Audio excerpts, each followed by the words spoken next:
Every second counts in a stroke, but what if it's not a stroke at all? Stroke mimics and chameleons can fool even advanced brain scans. Just like CT scans can miss the real cause, in life, even divine beings can be misunderstood.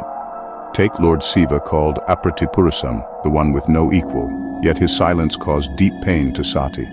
When Siva refused Sati's wish to visit her father, she mistook his wisdom for cruelty.